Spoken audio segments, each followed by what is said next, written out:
going to be doing another GT Aggressor Pro mountain bike video. Now this one's just going to be a little bit different. Ain't going to be focusing too much on like the review or how much I've liked it or just some of the small things I've done.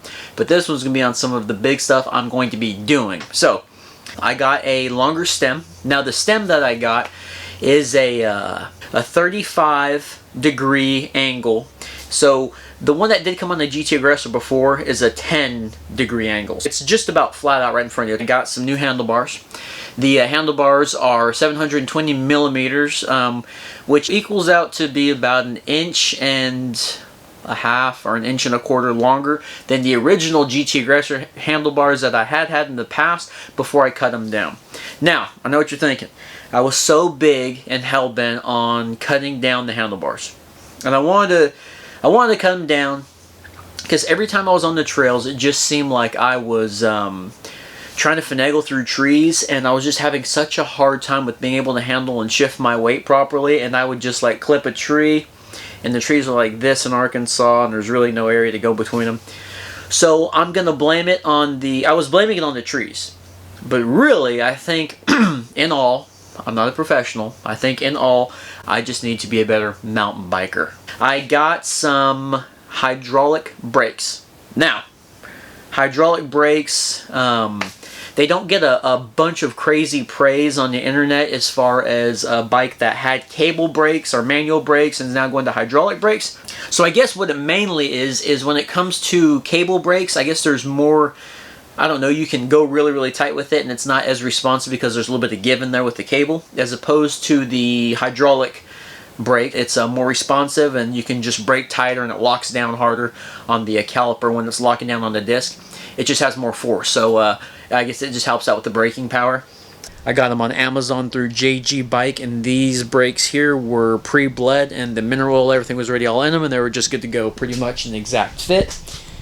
So about a week after installing my handlebars and my brakes and all that good stuff and my stem and all that, finally the race face grips came in, and I am just so excited about installing these suckers on there so I can get everything all mocked up and where it needs to be. But those are pretty cool lock-on grips. The race face here, this is aluminum.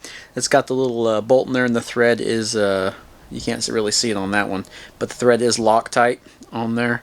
But race face branded. I got these on Amazon for 20 bucks. I think that'd be a cool little upgrade, something different. Just get a little bit more grip out there. And I love the feel of them. They're nice and sticky. Got my Shimano hydraulic brakes here, and just by spinning the tires and just kind of feeling that out, they feel really good. They stop really well, and they're not noisy. That might be a little bit of an upgrade in itself, is just not being so noisy on the trail. That was kind of the problems I was having with the little brake pads, the manual brake pads that the GT Aggressor Pro came with beforehand. And man, other than that, got my handlebars, the 720 millimeter wide handlebars. Some people were recommending that to me. Ended up getting them, and I love them. Have not got to have them on the trails yet, but the way it looks and just how wide it is sitting in the cockpit, they're really nice. And these are 28.5 inches, so that's the kind of the conversion there. Got that. Then I got the Uno stem with a 35-degree angle on it. All right, well, trails beware.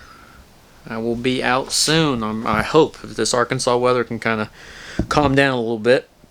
But man, that's another wolf tick video, and thank you guys for watching, and hope you guys subscribe and like and do all that good stuff. And man, if you haven't got a mountain bike, and if you're looking at, you're a beginner like I am, and you're looking at you know, something with a decent price range and something that's upgradable. I mean, you see it right here. This is an upgradable bike. Definitely, it's a GT Aggressor Pro, and I got everything from the tires to the pedals to the handlebars and everything we just talked about upgraded on it so far. At least that's what I think upgrades are. But appreciate you guys watching.